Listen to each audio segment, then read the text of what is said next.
Hey everybody, this is Colby R. Rice, and I'm back again for another weekly creative update. I am so sorry that this podcast is coming a couple of days late. I'm trying my best to be as consistent with my podcasts as possible, wherein they're up on a weekly basis at some point between Monday and Wednesday, usually Mondays. But this week it just wasn't happening. There were just like way too many things going on. So I actually have quite a few updates to give you guys, not just for the past week, but also for this week, which I will talk about next week. So much so that I literally planned both this podcast and the future podcast already. So yeah, and I guess I'll get into what's coming up in the podcast, but this particular podcast for this week is called Stage Directing and Wealth Building for Creatives. So welcome back to Colby's Fantastical Journey. Actually, it's Colby's Epic Fantastical Journey. I can't even get the name of my own podcast right. Isn't that like terrible? Anyways, welcome back to the Epic Fantastical Journey of a Black female sci-fi writer. I'm Colby R. Rice, sci-fi, urban fantasy, and epic urban fantasy novelist, coming at you with another weekly creative update. Basically, this podcast is essentially updating you guys on all of my creative endeavors and adventures as I basically try to journey my way towards sci-fi writer and filmmaker infamy. And I'm actually considering getting a cute little intro done and premiering that in January 2018. You know, just like letting folks know who I am and like why they should listen. Or maybe not. They might not care. Anyway, so I will be talking today about stage directing and wealth building because that's been a crazy huge issue that has been on my mind, not just for this past week, but the entire year. And if you scroll back through my past podcasts, you guys actually would have found me talking about wealth building, personal finance, and things like that, pretty much all throughout the year, but in sort of scattered bits. And I think it's super important, especially because I am vehemently and actively pushing back against the title starving artist. I love being an artist. I love being a writer. I love being an aspiring filmmaker and director, but I do not love to starve. So I really want to help not only myself, but you guys find ways to build in some really great cushion systems, like not just cushions, but like actual systems that will help you to live your life on a budget, put away for savings, put away for a rainy day fund, emergency funds, invest in stocks, bonds, mutual funds. Maybe we can look into like getting into some real estate, and then also looking at our businesses as basically the foundation of our lives. Excuse me. And a huge part of, you know, my thought process and how my thought process has grown around this issue has been a major influence has been my exposure to Dr. Boyce Watkins and his Black Business School. And I mean all aspects of his Black Business School. And we'll talk a little bit more about that as we get further along in the podcast. But just to start off, usual announcements, right? So we're like literally smack in the middle of November.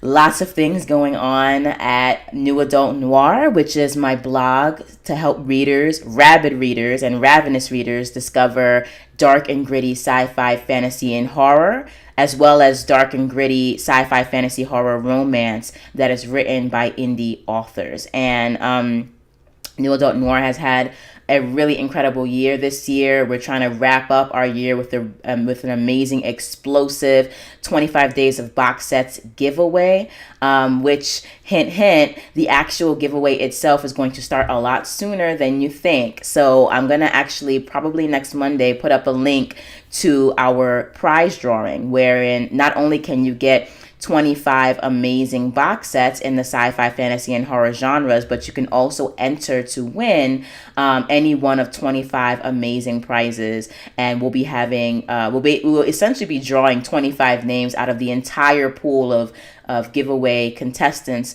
and you guys would be getting really awesome stuff like, Kindle Unlimited subscriptions, Amazon Prime subscriptions, free audiobooks, free ebooks, maybe some signed paperbacks, just to gift cards, cash, a whole bunch of really awesome stuff, a lot of which is reader specific. So you get a chance to win that, and you also automatically, as like your quote consolation prize, end quote, get access to 24 box sets, which is like, come on, isn't that just amazing and incredible?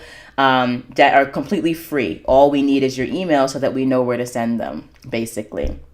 So so that is definitely up and coming. That giveaway officially, quote unquote, kicks off on December 1st and will run until December 31st at newadultnoir.com. But as I said, I'll be opening certain parts of the giveaway a couple of weeks early, so stay tuned for that.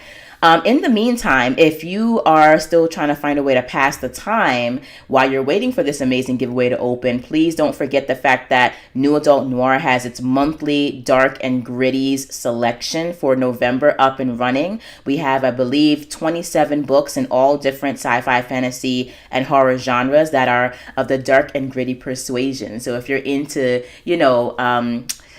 ambiguous moral characters and gray areas and anti-heroes and bloody victories, Pyrrhic victories, unexpected endings, that kind of fiction, New Adult Noir is definitely the place to be. So check out our free book selection. We have 27 individual free books, absolutely free, no catch, no nothing, there for your download. And we also have our amazing series promo, our series discovery promo going on as well, where you can hop into 10 new amazing dark and gritty series of, again, the sci-fi, fantasy, and horror persuasion. Okay, so moving on from that, my typical announcement. So grad school. Okay, let's just start off with that. Just need to get it like all the way together today. I finally finished my montage film project. This is probably the project that I'm the most proud of thus far in the semester, although I have 2 more to do before the semester's over.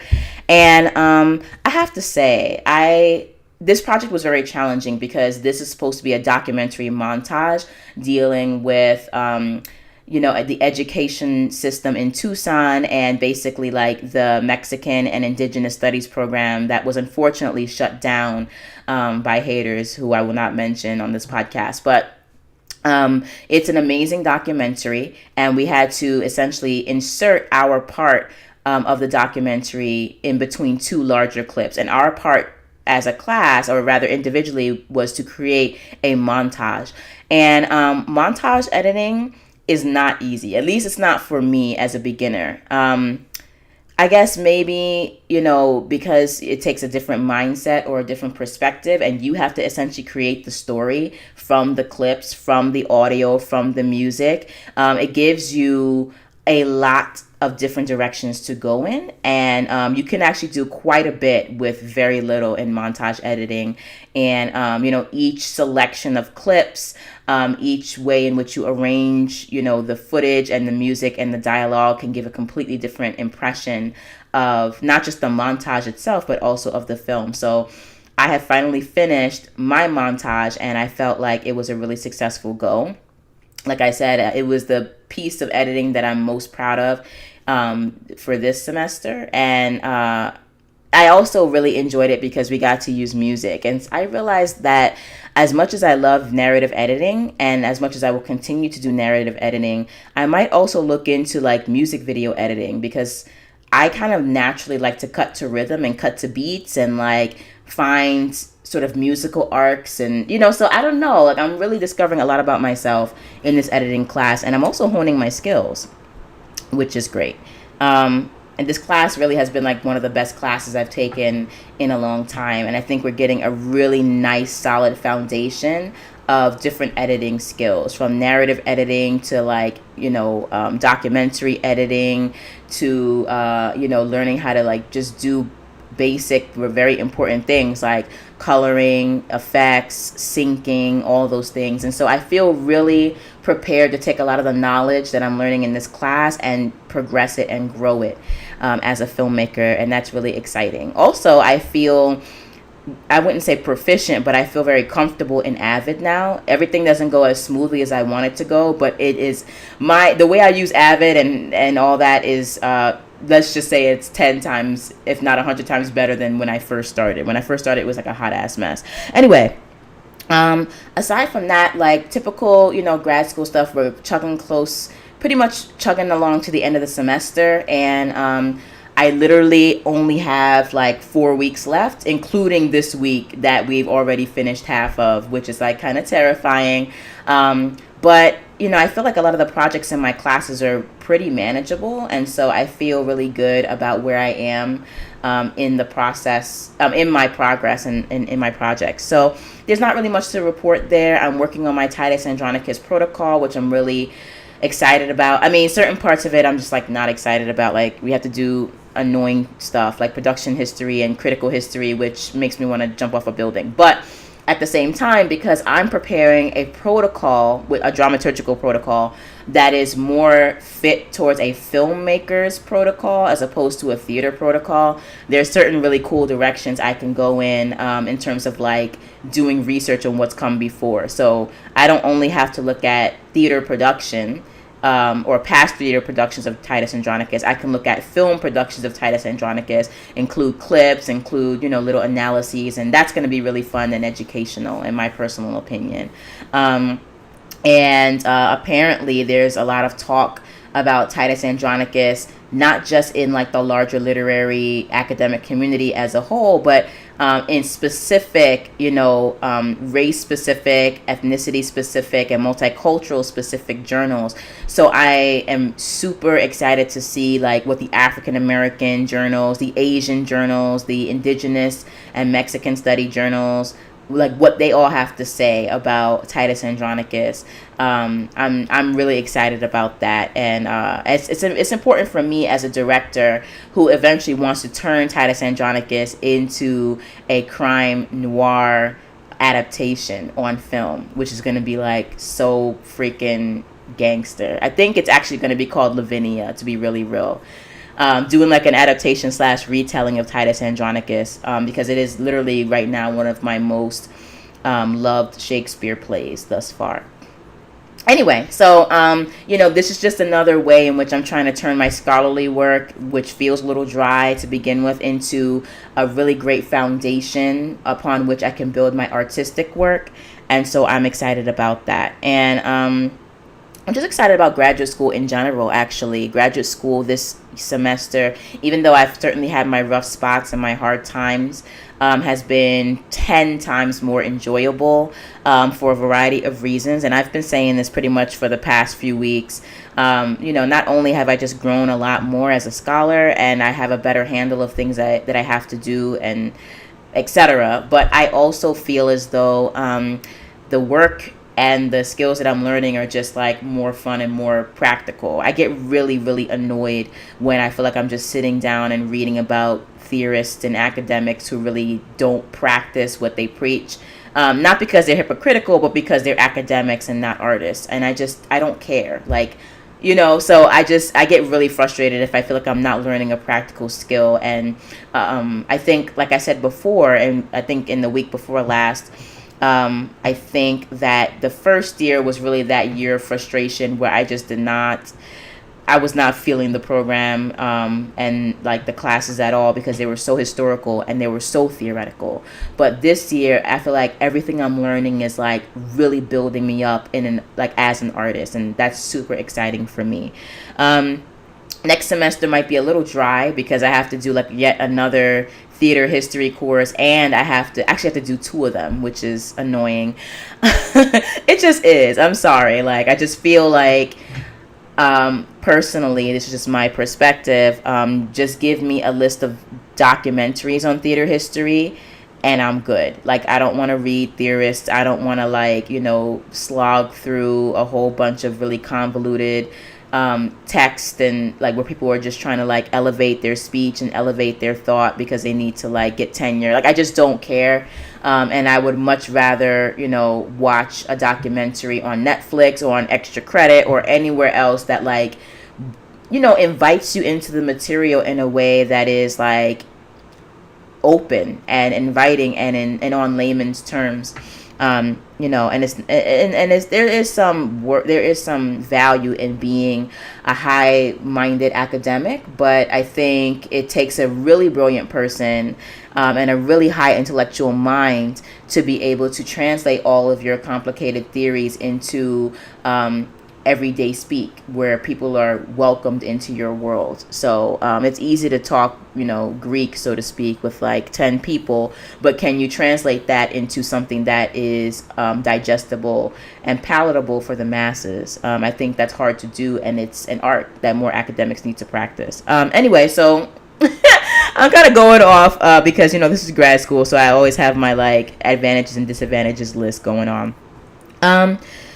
So let's go into like the next part that I wanted to talk to you guys about, which is directing, because I feel like I've definitely grown quite a bit as a like director for the stage and sort of just by proxy as a director for film. Now, mind you, I'm not saying that both of these are completely 100% the same, but they certainly lend each other some important skills.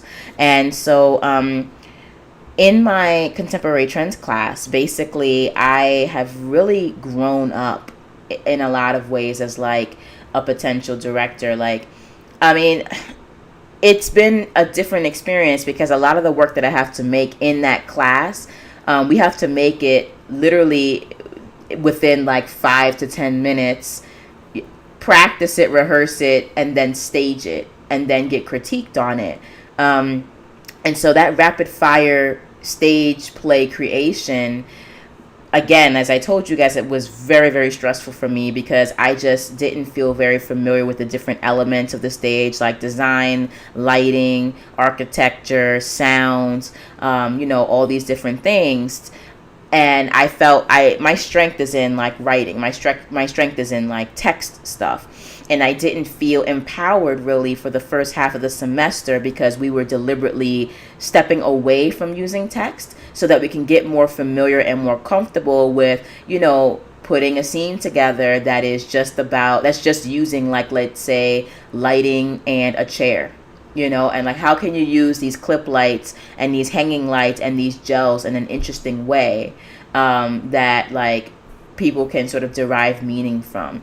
And so the first half of that class was very, very challenging, but it certainly helped me to learn how to deal with an element of the stage without putting a story behind it. And in a lot of ways, when you use an element of the stage or you're putting them all together, they're creating their own story, and that is valid and interesting and insightful. And so I really have learned to look at not just theater and not just the class, but just like at everything, every little minute detail in a very different way. And that's very empowering because as a director of the stage and as a director of film, many times I'm going to be handed a script or I'm going to be making the script. And, obviously the script is important, getting like the actor performances around the script is so important. But being able to now like use the skills that I've not mastered, but I am mastering in the process of mastering, using the skills in this class that I'm sort of mastering is really going to help to just elevate my filmmaking to like the 1000th level. And it's going to help actors to interact with their setting, with production design differently, with objects differently, with themselves differently. It'll help me to help them devise work and devise performances. And it will help us to explore like ourselves and character more. And so I'm really starting to understand more about how to do moment work, more about how to integrate it into my directing style. And also I'm trying to like basically develop that into a part of my process as a director. And I do believe that in the pre-production stage, wherein we are rehearsing and etc., I'm gonna do a lot of work with the actors on devising, making moments and whatever, just to make them feel more comfortable, more in just sort of like more centered and more like in ownership over their part of the work. And so like this class has been really phenomenal for me, not only just like dealing with learning how to do devising period, but it's helping me to grow in other directions. Anyway, sorry about that. But so yeah, I'm really growing in that direction. And me being a dramaturg as well, me being trained just like with the theory, the history, and the practical skills, is also coming to bear on my directorial sort of like repertoire, which is nice. I don't think everything has, all the knowledge and the skills have completely settled yet, and they haven't really quite marinated into who I am, but they are starting to, which is really exciting. And yeah, so I really love that class. And then I'm also getting some sort of like producer level experience to a certain extent, because I'm the one who is in charge of rights acquisition right now for the piece that we're trying to put on based on what we're doing in this class. And so that's been an interesting process, because we are creating a piece based on Roald Dahl, his autobiographical material, his fictional material, just a whole bunch of different things surrounding his life and his fiction. We have to pursue rights right now, and so at least, or figure out like what rights we need, and just applying for the rights, talking to copyright people, and getting to know what the difference is between fair use and not fair use, and just exploring all of that has been very educational for me, and it really only helps me along that path towards being a producer of my own work, whether it's on the stage or if it's on camera. Another last point about directing is that I have, again, with my partner, not romantic partner, my creative partner, finally decided to step back into the ring as a co-director for one of the pieces that will premiere at the Tucson Celebrates MLK Jr. Day, which will be premiering January 14th. 2018. That's a Sunday, so I'm super excited. We had a really wonderful performance last year, and this year, we're gonna try to do something a little bit more dynamic, I think. But the piece that I've selected, which was actually written by my co-director, is just fire. It's fire, and I'm super excited to stage it. I'm super excited to just have this presented. We're not shock jockeys, but if you're feeling a little bit too comfortable in your privilege, this ride is not for you. So just FYI. So yeah, it's just really great that the things that I'm working on right now are going to actually emerge and blossom as two individual productions for 2018, basically all before April is over, which is nice. So just getting some more experience in directing, getting more comfortable with directing, and of course, helping to grow the dramaturg. Okay, now let's get into the meat of what I actually wanted to talk to you guys about, which is just wealth building for creatives. And I just want to share with you a couple of things that I've actually learned over the past year, just following and listening and studying not just Boyce Watkins and the Black Business School, but also Tiffany, the Budgetnista, who deals with savings, credit. There's one other main thing that she deals with, dealing with money. If I think of it, I'll tell you guys. But those two individuals have really helped me to understand not just the importance of wealth building, but like black wealth building. And if you're listening to this podcast and you happen to not be black, that is totally fine. Like, you should also be building your wealth and creating your nest egg and building a foundation for yourself.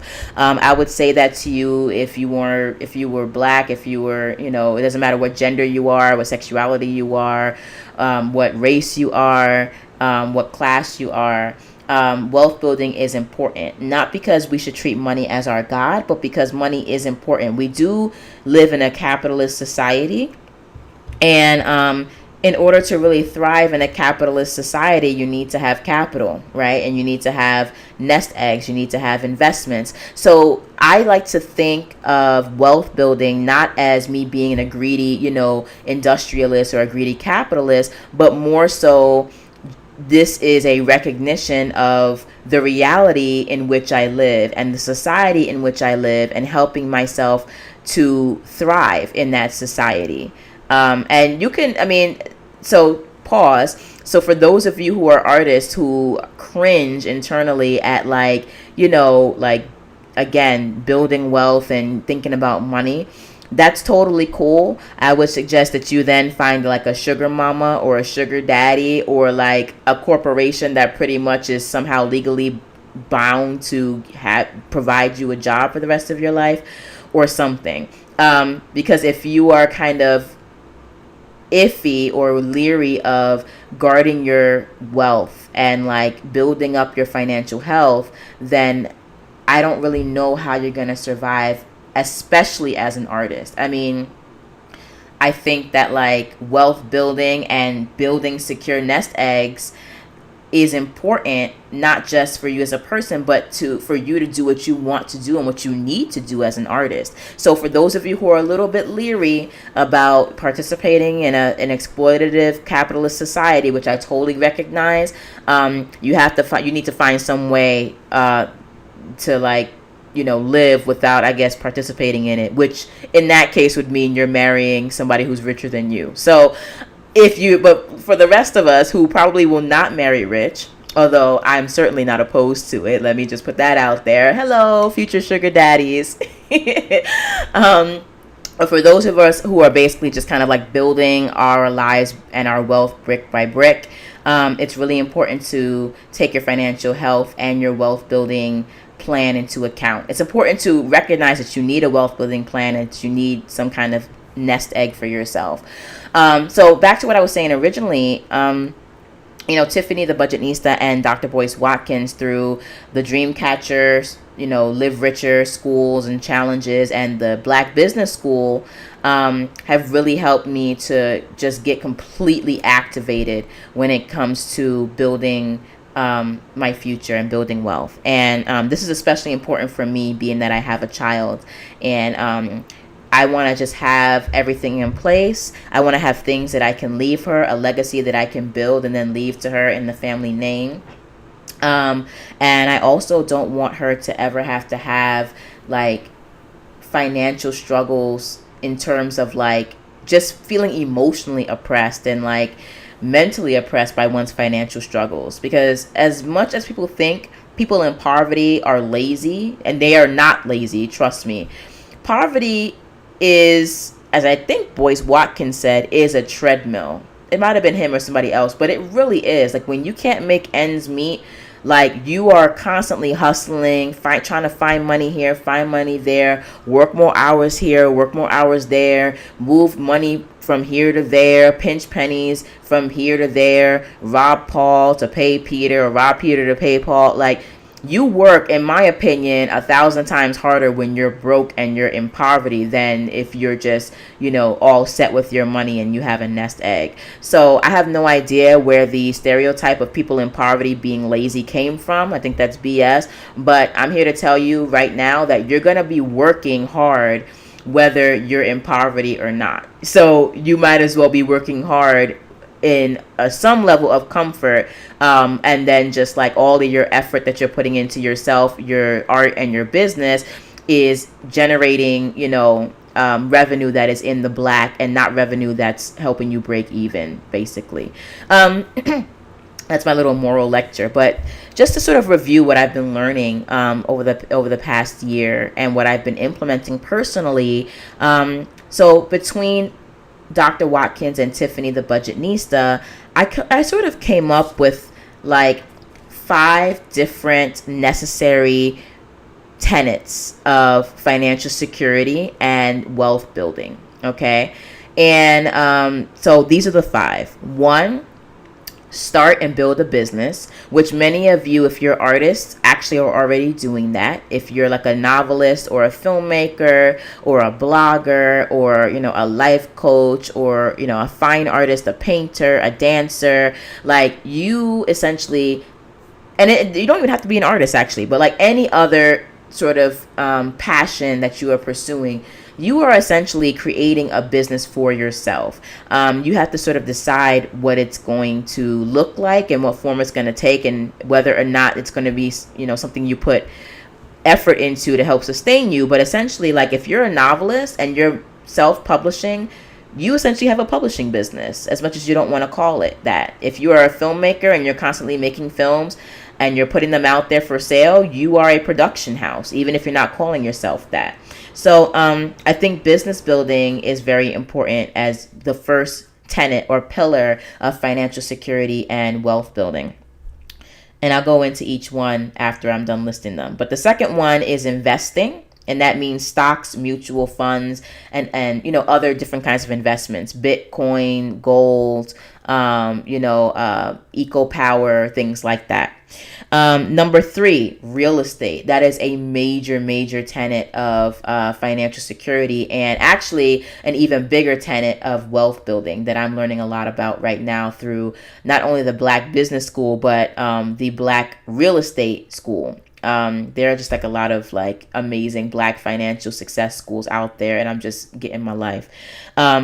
So number 4 is, and actually I'm going to switch these around. I'm going to say number 4 is your credit, like your credit score, and basically whether or not the world sees you as trustworthy enough to do business with. A lot of us who are starving artists and broke college students or just struggling, like don't have good credit, and it's just really important to start learning how to build your credit up, how to maintain good credit, and basically like also just to learn how credit works. So just as a quick crash course, and hopefully I won't butcher this for you guys, 65% of your credit is essentially, 1, your credit utilization score, which is like how much credit do you have versus how much you're actually using. So if you're maxed out on all of your cards, or even owe money due to fees that are put on those maxed out cards, you will be at either 100% utilization or over 100% utilization, which has a negative impact on your credit score. That is like super important. And I think I'm not sure if that's 30 or 35% of your credit score. It's one of those. But the other part of that 65% of your credit score is literally, do you pay your debts on time? So your credit payment history is like another big chunk of your credit score. So whether or not you pay your stuff on time and in full, along with your credit utilization, those two things together are 65% of your credit score. And I learned that just by watching Dr. Boyce Watkins videos, by doing Tiffany the Budgetnista's, workshops and credit challenges or whatever. And I feel like people, even people with good credit, don't know really that much about like how it works. And so even if you have perfect credit, you should really find out how it works. Just everything from how to maintain a good credit score all the way up to what you can do at certain levels of credit. So that's number 4, credit. And then number 5, super important that nobody really ever talks about, is asset protection. Like after you're done building up your business, after you're done making investments, after you're done buying real estate, and after you're done making sure your credit score is on fleek, you have to make sure you have things in place to protect those things. Not just your business and your your estate, but like yourself personally. So under asset protection, I have life insurance, I have business insurance, wills, estate, and estate planning, emergency funds, rainy day funds, 401ks, Roth IRAs. All those things are literally about protecting your assets, whether those are business assets, whether it's yourself, because you are an asset, you are your business, and you're an asset to the people around you, your friends and your family, and also protecting your family, because your family is an asset.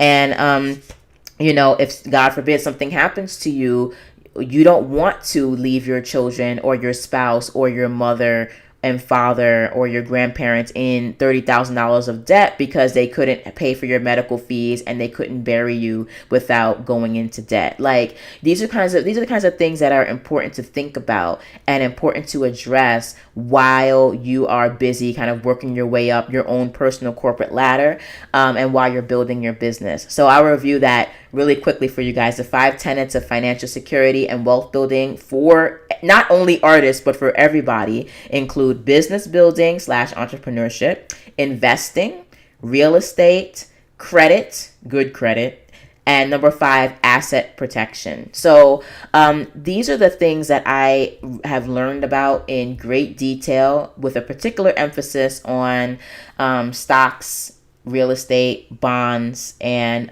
just investing as a whole. And credit is like the more recent topic I've been interested in. And just making sure those, for me personally, thinking about those 5 key tenets, like if I have all 5 of those on lock, I know for a fact I'm going to feel good. I'm going to feel confident. I'm going to feel comfortable and relaxed. I'm going to feel taken care of. And to me, all those feelings, especially as a single mother, a single mother who's trying to make a career in a creative field, which is like damn near impossible, feeling like somebody or something or I've got my own back is super important. And it's actually about time for me to, at some point, maybe I'll do it as of January 2018, to start my vlog and podcast channel on being a single mom creative as sort of a natural extension of the Dollhouse Foundation, which is, again, one of the subsidiaries of my growing nascent media fempire. And I do really want to talk about just like taking care of oneself and building up a career as a single Black mother, essentially, who is also basically trying to make a career as a creative, as an artist, as someone in entertainment and media. And so I'm thinking about that sort of like as a side note. But back to my original point, having those 5 tenets of financial security and wealth building in place is going to make at least me feel very comfortable. And if it makes me feel comfortable and makes me feel taken care of as a single mom, I know that it's going to make you feel the same way, especially if you have the added bonus of having like spousal support or family support or, whatever support. And I just think it's super important. So I just wanted to talk again really briefly on each of these points. I kind of went into them a little bit because I get really excited about this. But point number 1, I feel like one of the best ways to really get into building a business and being an entrepreneur and owning your own space in this world and in this society, I think the biggest thing to do right now is to find out what you're passionate about. That's 1. Find out what you're good at. That's 2. And take those 2 things and see if you can't find an intersection in that little Venn diagram.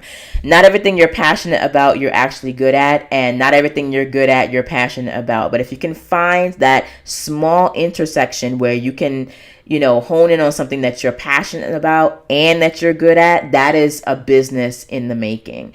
You get an extra bonus point if you can complete the 3rd circle in that Venn diagram and actually have your passions and your skills intersect with an actual need in society, like an unfilled need. So, certain things that I'm thinking about right now that I would just love to do. I'm actually going to establish this again in January 2018 is for writers in particular, there are especially sci-fi fantasy writers who write like epic worlds. I really think having like a saga store wherein they can, purchase world building templates or pre-made worlds, pre-made religions, pre-made languages, pre-made civilizations, kind of like an asset store, for writers. Just like Unity has their assets store for game designers and game builders, I want to have an asset store for writers. And I think it would be really helpful for people to be able to go into like the saga store and essentially put together a pre-made saga based on certain civilizations, worlds, planets and systems or whatever that they buy. And they can use with full creative license that is exclusive to them in their works. So like, and obviously this is a very niche sort of service, right? I mean, of all the writers that are out in the world, and there are lots of them, only, a certain percentage of them are sci-fi, fantasy, and horror writers. And a lot of us, because we love having control, would prefer to, create our own worlds from scratch. But a lot of us also honestly just want to write a damn good plot. Like you have characters, you have a plot, and you just want to fill in the blanks with like a really amazing backdrop. And so, these are little things that I'm thinking about personally in terms of literally monetizing my skills, my passion, because I love world building. I really, really do. I love researching and I love making worlds and civilizations and governments, and I love making languages. That's my passion. And I would completely do that for a fee, a hefty fee, because it's not easy and it's time consuming. But, this is something, just one of the main things that I'm thinking about, one of the many main things I'm thinking about in terms of trying to monetize my passion, one, my skill set, the things that I'm good at, and try to have that intersect with an actual need in the market. More mature veteran writers who are more experienced might not want this service, but I can guarantee you there are a lot of younger writers who are just starting who would love a pre-made playground to play in. And they don't have to have the entire world built for them, but maybe they have an idea of a planet that they want to build, and they don't know the first thing about putting together a civilization or a government for that planet. So they go to the saga store and they go buy one. So again, you have to find ways in which you can hit all 3 points or all 3 circles of that Venn diagram and turn those 3 intersections, or that one intersection of those 3 things, into a business for yourself. And you don't have to do it the way that I do it. I like to write novels. I like to write scripts and make films. I like to design games. And I also love to, help people and help them become the best artists that they can be. So those are all the things that I'm passionate about, that I'm turning into a massive business for myself, which essentially is what Rebel Ragdoll as a fempire is about. So I'm building my own business, and I really highly invite you guys to start thinking about yourselves as a business. And it doesn't matter what kind of artist you are your own business. You're your own brand, and you have a lot to offer the world. And you just need to have faith that people are going to be attracted to your niche and your brand, which they are, because there are certain artists that I vibe with, certain, scholars that I vibe with, certain, financial gurus that I vibe with, and everybody else I don't vibe with. And so there's always space for you. So that's all I have to say about business building. I think I might have an entirely separate podcast on wealth building at some point next year after I have had some modicum of success. Please remember that you guys are witnessing and accompanying me on my own personal journey. So I'm not trying to come off as a guru or anything. But I am the master of my own journey. And so if you're interested, or your interest is piqued by the things that I'm doing, then I do invite you to come and join along when I have those special podcasts about wealth building or whatever. So I don't pretend to be an expert on anything except myself. FYI. So number 2, investing. Investing is so important. That investing alongside of real estate is basically how 90% of millionaires make their money. Just point blank, period. And investing is really great because you not only, if you've already built your business or you're in the process of building your business, you have your own sort of island that you're building, but then investing allows you to own parts of other businesses and make money off of your investments, which is amazing. So this is not like an investing class, but I personally really enjoy investing through my Acorns app and also through TD Ameritrade. And I'm excited. So I already have like stock in media. I invested in a media company, and who knows how well this company is going to do. I mean, honestly, but I like taking the risk on the small guy. Punch TV is a Black owned entertainment and media company that is just starting and just went public, or is about to go public. And I bought some shares with them because I wanted to support their vision, but also I really love being on the ground floor. Maybe it's like an ego thing, but it's like if in 10 years, they're like one of the biggest Black media company conglomerates in the world, I want to be able to say that I was in on the ground floor of that. Also, me trying to establish Rebel Ragdoll as a fempire, as like a female-dominated, woman of color-dominated media fempire.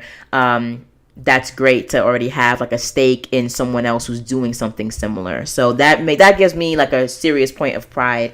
And I really invite you guys to think about, jumping into investing, like not just in mutual funds, but also in companies, diversifying your portfolio by like getting into like eco power and tech and, gold and things like that.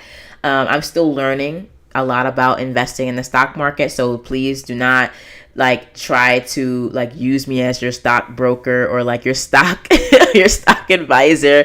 I will not be good at that because I'm still learning, but it's been a really positive experience, and it's also really fun when you use these apps. It's sort of like investing and wealth building has been gamified in a certain way, and I love games.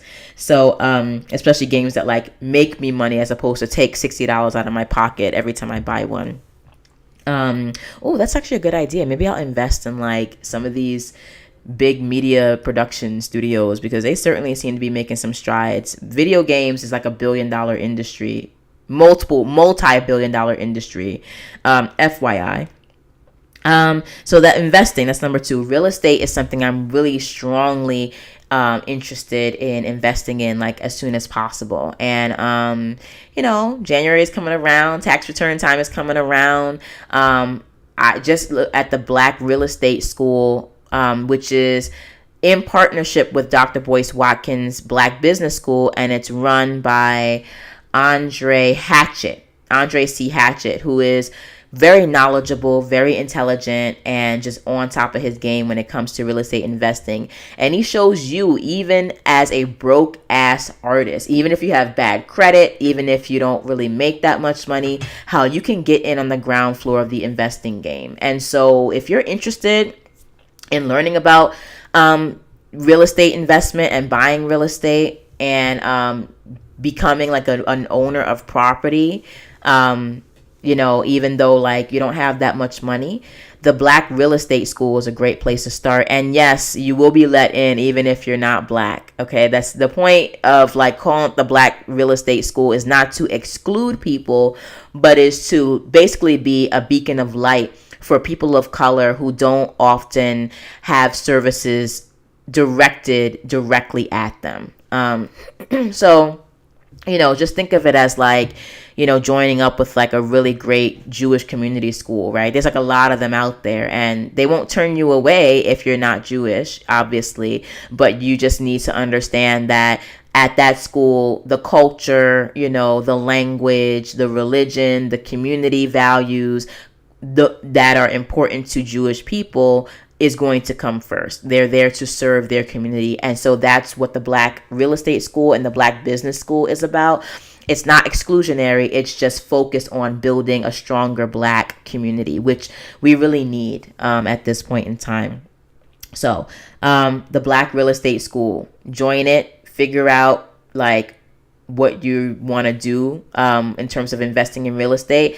And, start looking at some of these free online YouTube seminars that Andre C. Hatchett is holding, because he gives you some really great gems. And a lot of them are really great, even though like he leaves some stuff out because it's a teaser. He wants you to invest in the Black real estate school. But even those little gems, you can actually get a lot of mileage out of in terms of like figuring out, okay, tax return season is coming up. Let's say like your credit is mediocre or it's bad. Where can I fit in here in the real estate game, and where can I invest, and how much do I have to put down for a down payment? You'd be really surprised as to how you can get in on the ground floor of this game. And it's good to start buying property now, because there are certain places that are in development that are literally on the come up. So once you start flipping real estate, or once you start owning real estate, you'll start to see basically like your life as an artist is getting paid off, especially if you buy a building. Like, let's say you buy like a 4-unit building, right? Somewhere in like a really humble community, and you rent out the first 3 floors, and you live on the 4th floor, like you live on the 4th unit, and what you're charging all the tenants basically pays off the mortgage of the building you bought and puts money in your pocket. So you're living in your own building that you bought for free, and other people are constantly paying you. And in 10, 15, 20 years, your mortgage is paid off, and that building belongs to you, and the bank cannot come and repo it or repossess it. I think you only repo cars. So like, anyway, but you know what I'm saying, right? And as an artist, especially as an artist who wants to live in like a bustling city or an up and coming city, literally, how could you not want to get your rent paid for free? Like, if I were getting my rent paid for free, do you know how much money I would have in the bank, and that I can reinvest into like investing, into a savings account, into stocks and bonds, into my business? There's certain things that Rebel Ragdoll that have to go a little bit more slowly, because I have to, be careful with my capital. Can you imagine if I not only was getting my rent paid, but I was getting an extra $2,000 a month just like in my pocket? I mean, not investing in real estate is a mistake. So definitely check out Andre C. Hatchett's videos on YouTube. Join the Black Real Estate School and go get your life and go get your money. So that's what I have to say about that. Credit. I just talked a lot about credit. I gave you guys some tips on basically how your credit score is calculated. For the most part, different places calculate your credit score a little bit differently. They have different algorithms. But you can get a free credit report at creditkarma.com and see where you need to make some improvements, and slowly build that up over time. The Black Business School is opening a credit school, like a credit rebuilding school and a credit maintenance school. But at this point in time, because I haven't really seen much of the material there, I can't recommend it personally. I would personally prefer to recommend you guys to Tiffany the Budgetnista.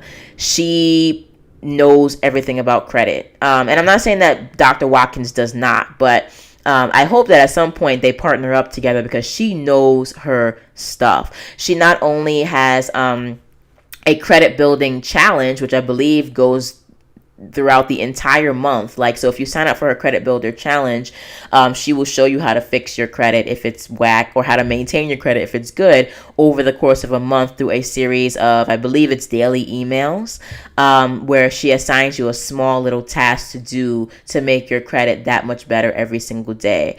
She also has an amazing Facebook group called Dream Catchers Live Richer. There are so many amazing success stories, people who have raised their credit scores by like hundreds of points within just a couple of years by following her program and being disciplined.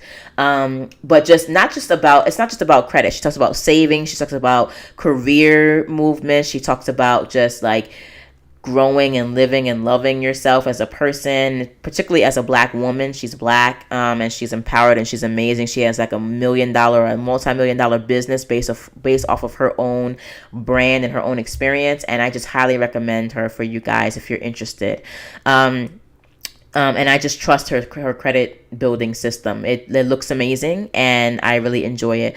Once I'm able to sort of get a taste as to what the credit building school at Dr. Boyce Watkins school looks like, I will come back and give you guys an update on that. But for now, I refer you guys over to Tiffany the Budgetnista. So credit is important. Make sure you take care of it. And then finally, number 5, is asset protection. And I hadn't really thought much about asset protection for myself until recently, especially now that I want to incorporate Rebel Ragdoll as a holding company with several subsidiaries. I'm trying to figure out how to do that legally in a way that is like helpful to me as a business owner, and is also protective of me as a business owner, and protective of itself, actually. And also I'm thinking about how to, deal with, say, tax season, or like, I want to talk to accountants to see like how the structure affects the ways in which I have to manage my business's taxes every year. So just getting legal advice and financial and accounting advice for your business is a form of asset protection. Having all those things in place, having contracts vetted, or having a legal organization who can legally provide contract templates is really important. Just things like that. Life insurance and business insurance if you need it, but life insurance definitely is super important. And so yeah. Definitely pursue that, especially if you have children, especially if you have family, and especially if you have anybody who's depending on you. Because God forbid something happens, and you just don't want them to be dealing with their grief over their loss of you, but also now they're dealing with the very stressful aspects of being in debt because you didn't, leave them enough money to bury your ass. So yeah, those things like building emergency funds, rainy day funds, estate planning, I think is super important, especially if you are a business owner. If you have dependents, I think especially as artists, estate planning is super important because we have to think about not only what's going to happen with our intellectual property while we're alive, but also what's going to happen with it after we're dead. Copyright protection expires, I believe, 70 years. They might have increased it to 75 recently, but don't quote me on that. It lasts 70 years after you pass away. And personally, because I plan on being very prolific and producing as much stuff as possible and building up the most amazing fempire possible, I want my assets to be protected in perpetuity. And in order to do that, I have to make sure in my will and in my trust and in my estate planning, I assign some kind of organization or executor to make sure that they are protecting my rights long after I am gone, and that they are working together with my family to help protect what is theirs, what I have built for them. So it's important to think about that, especially if you're like, up there in age, and, any one of us could go at any time. I'm not trying to be morbid or apocalyptic or anything, but it's just reality. And I think it's super important for artists to protect not only their intellectual property, but also like all the benefits that intellectual property and that estate will bring to your family. I believe in keeping wealth and keeping prosperity, keeping independence inside of the family, not in a selfish way, but just to make sure your family is good, to make sure that they're straight. And then after you're straight, you should then go out into the world and help other people in different ways, whatever, charity or philanthropic efforts you want to take part in, whatever world building, like actual world building, not sci-fi world building, whatever world building,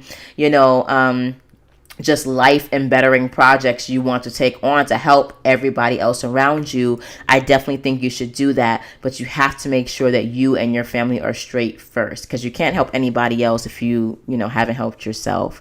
And that should be definitely your number one goal in asset protection, is to protect yourself, your family, and your business, all of which are your assets. So that's all I have to say about wealth building. I hope that this update has been really helpful to you guys in some way, shape, or form.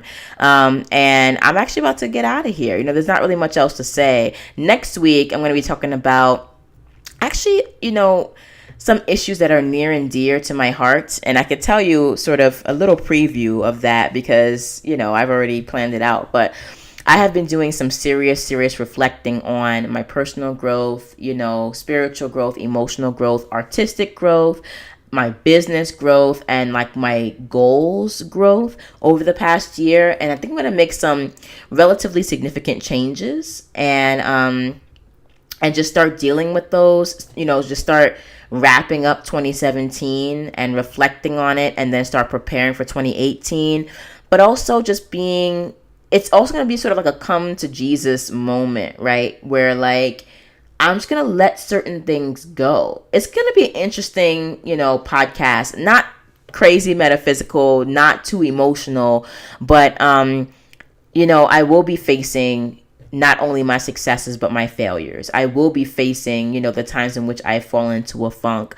I will be facing the things that I am not good at and things that I need to get better at or that I just need to let go. So I hope that next podcast will help you guys to feel more empowered to take like a bird's eye view of yourself and an objective view of yourself, and to help you let certain things go, fire, some projects out of your life, fire some people, fire some goals out of your life, while also keeping certain goals on your plate as well as adding new goals. So that's sort of like what we'll be talking about, next time around. So anyways, I'm out of here. I need to go cook dinner and then go grab my little monster who I adore.